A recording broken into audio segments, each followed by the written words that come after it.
Good morning, my dear students. My name is Twayna. I am currently available at the Hamlet Tuition Center, Brahmatol, Kathmandu, and Kumudini Secondary School, Kalimati, Kathmandu. My dear students of grade 10, this is your science class, and in our science class we have been discussing about the life cycle of invertebrates. Yes, and as our first part we discussed about life cycle of silkworm in our previous class, isn't it? And in today's class we are going to write a note about this. And let's go to next slide. If you remember this picture, and note that this picture, it is very important. Okay, let's go to next slide. Egg. Copy it. Egg is laid by adult female silk moth after fertilization. Fertilization means fusion. Fertilization means fusion of egg and sperm. Fusion of egg and sperm is called fertilization. Okay, if you need, you can write fusion of egg and sperm. Okay, fusion of egg and sperm is called fertilization. You can take note on this. Okay, next point, a silk moth. I didn't say silkworm here, see, because adult is called silk moth, not silkworm. A silk moth lays about 300 eggs on a leaf of mulberry trees, and I already told you we are going to take the reference of silkworm that is cultivated in Nepal, and in Nepal two types of silkworm are reared, Eri and Seri. Among them, Seri silkworm is most commonly reared. That's why all the descriptions are based on Seri silkworm, and Seri silkworm, it feeds on mulberry trees. Okay, a silk moth lays about 300 eggs on a leaf of mulberry trees. It is because mulberry leaves are the food of larva. So as soon as the eggs hatch, they get to feed. Next point, the eggs are attached to the leaves by gelatinous secretion. Okay, so the gelatinous secretion released by the salivary gland of adult female, it glues the eggs together on the surface of leaf so that the eggs do not fall. Yes, it is so strong that even if you scratch, the eggs might not come off. Yes. Okay, next one is larva. Larva is worm-like creature which hatches out of the eggs. Worm means invertebrate creature having cylinder-like body, having long cylinder-like body. They are called worm, just like earthworm or pinworm, roundworm. Okay, just like that. The larva of silk moth, they also looks like worm. That's why they are called silkworm. Yes, they hatches out of the egg. As soon as larva hatches out of the egg, it starts to munch the mulberry leaves on which they hatch. They start to feed as soon as they come out of the egg. They are voracious feeder. They are voracious feeder. Voracious feeder means they do not stop eating. They do not sleep. They just keep on eating. Yes, they are voracious feeder and grow rapidly. At some point, they reach to the limit as their exoskeleton becomes hard enough not to grow further. When exoskeleton develops or exoskeleton becomes hard, they cannot grow anymore. Okay, then what they do? They stop feeding. They stop feeding and they shed the exoskeleton. Okay, and that shedding process is known as molting. See, then they have to shed this exoskeleton. This process is called molting. In this process, they stop feeding for about 24 hours. After complete shedding of exoskeleton, they resume feeding. See, after shedding their exoskeleton, their body once again become soft, isn't it, so that they can grow again. So they again start to feed and grow, and it takes some time to develop their exoskeleton. And when their exoskeleton develops again, and then they will again molt. When their exoskeleton develops again, they will again undergo molting. So in that way, in the age of larva, in the lifetime of larva, it molts 4 times. It molts 4 times, and this is not exact data, this is just estimated rough data. Okay, first molting at 6 days, second molting 12 days, third molting 18 days, and fourth molting 27 days. However, this data differs from what is given here, isn't it? See, 3 to 4 days, and here up to 7 days, 7 for 11 days, 11 6 18 days. Yes, so this data is different here, and that occurs because of the environment. Yes, the time period differs based on environment. Okay, like the time period in France might not be same as in China, or time period in China might not be same as in Nepal.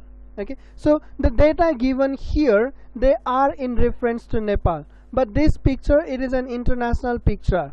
Okay, the data in this picture, they are not in reference to Nepal, but they are in reference to China. They are in reference to China. That's why the data differs here. And in exam, if you need to write, you better follow the data in relation to Nepal. Okay, you better follow the data given by or prescribed by your book. Okay, the stage of larva between any two molting is called instars. So there are total 5 instars in the life cycle of silkworm.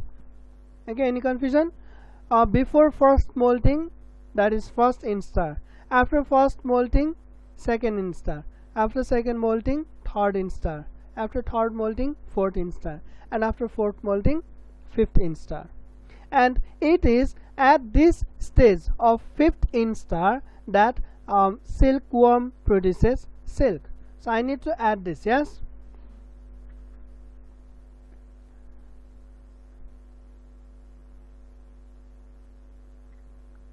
Okay, let me add here. At the stage of fifth instar of larva, at the stage of fifth instar of larva, silkworm produces silk thread, or silk fiber, better say. Okay, see, this point is very important, because in this point many students frequently gets confused. Many students frequently gets confused in this stage, in this question, in this part. Okay, so the question says, at what stage does silkworm produces silk? At what stage does silkworm produce silk? But many students, they write that silkworm produces silk at pupa stage. Definitely pupa is made up of silk.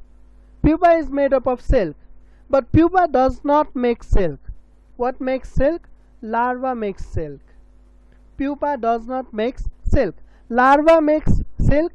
That silk covers the body, and then it becomes pupa. Okay, that is why silk is produced by larva, not pupa. Okay, don't make this mistake.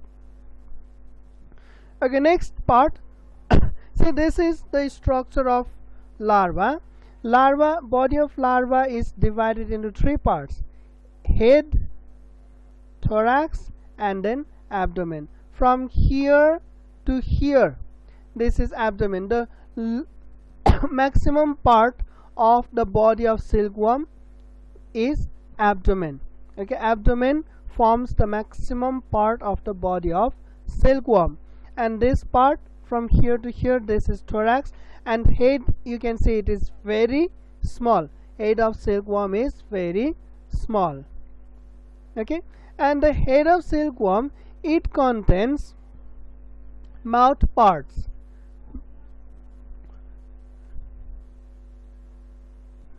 mouth parts are like teeth, okay, teeth of insect, and these mouth parts, they are developed for chewing. Yes, so they chew the mulberry leaves, they chew the mulberry leaves and feed on them, okay, and they also have a pair of compound eyes. Yes, their head is very small.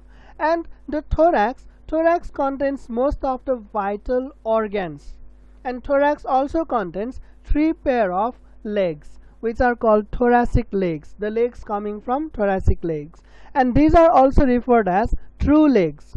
The thoracic legs are also referred as true legs because during the pupa stage many changes occurs in their body, which converts the larva into adult.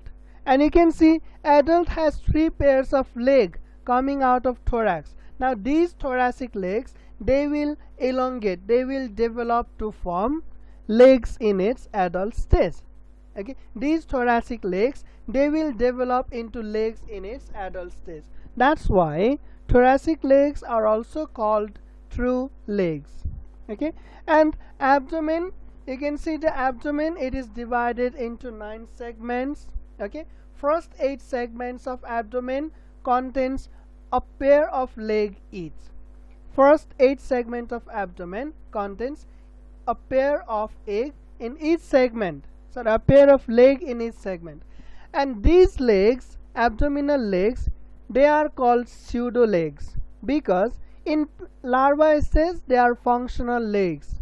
In larva stage they are functional legs, but in pupa stage, when they undergo in pupa stage, these legs disappear.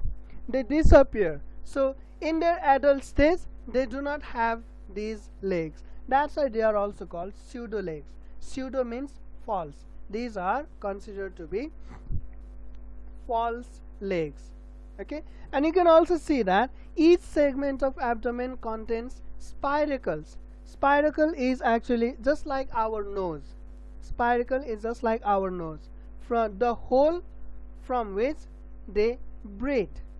The hole from which they breathe. So these larvae, they do not breathe from their head. Just like us, we breathe from our head, but they do not breathe from their head. They breathe from their body. Okay, the entire body can breathe, and each hole contains a muscular flap, a muscular flap or muscular valve, which forcefully takes the air inside.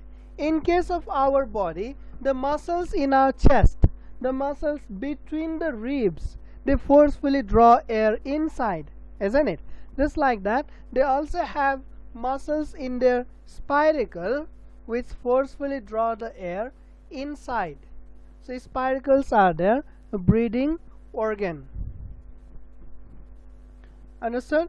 And at the end, at the last segment, you can see caudal horn and caudal leg. Yes, the last segment, it says caudal leg, but that is not very much functional. Okay, and the caudal horn of last segment, it I exactly don't know the function, but in case of butterflies, the caudal horn helps to anchor the pupa on support. Caudal horn helps to anchor the pupa on support in case of butterfly, but in case of silkworm, they don't need any support from their caudal horn, because you can see the silk thread itself might act as the glue. Yes, and if you see very carefully,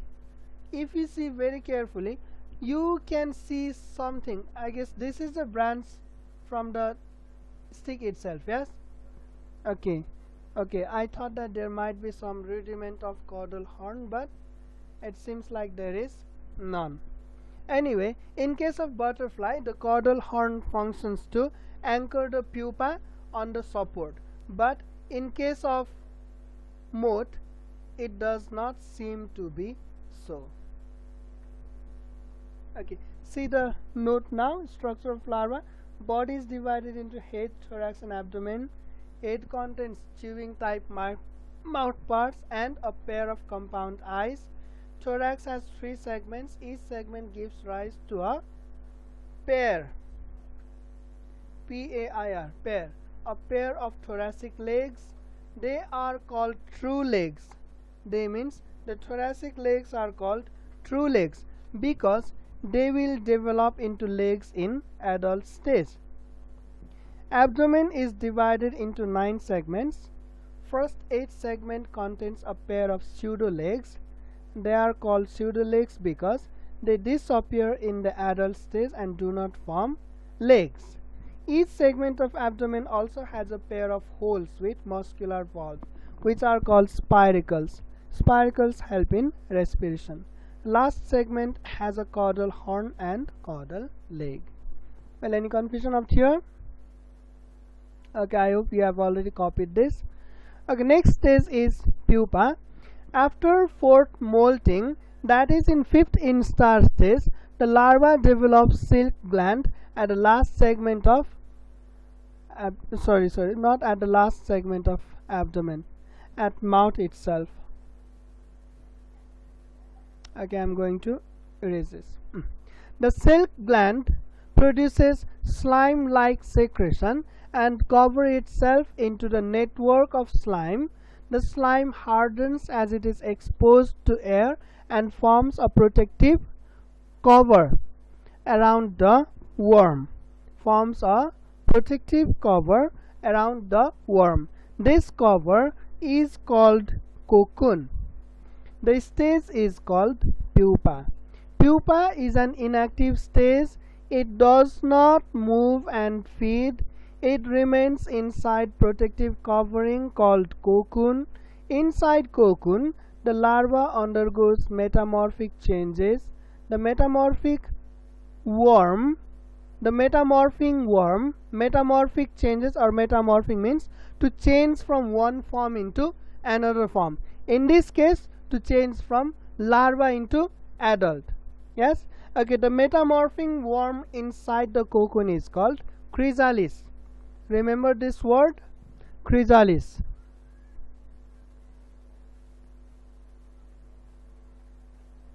In around 14 days, metamorphosis is completed and baby silk moth is formed, which is called imago. The baby silk moth is called imago. Okay? Okay. Let me see if there is chrysalis in any picture here. Okay, here you can see inside pupa. This is pupa and outer cover is cocoon, and inside there is living worm which is transforming from larva to adult, and this is called chrysalis. Okay, the living worm or metamorphing worm inside the pupa is called chrysalis.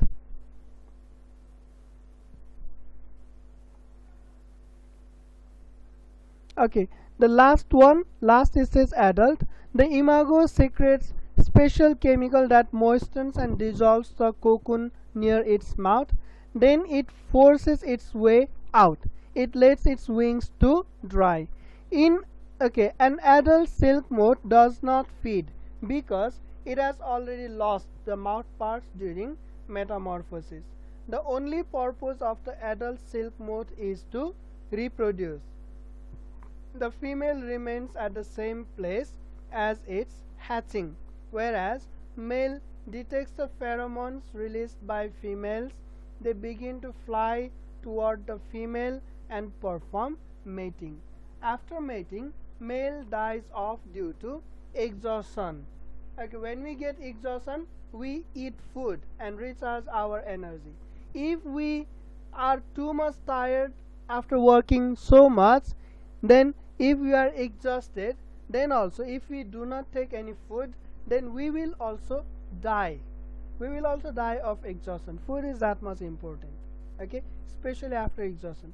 But since they cannot feed, they don't have mouth part, they die due to exhaustion. Female also spends its energy for laying eggs. After laying eggs, female also dies off due to exhaustion. Okay, the adult cannot feed to recharge energy, and thus completes the life cycle of silk moth. and I'd say that is a very sad life cycle, isn't it? A very sad story of silkworm.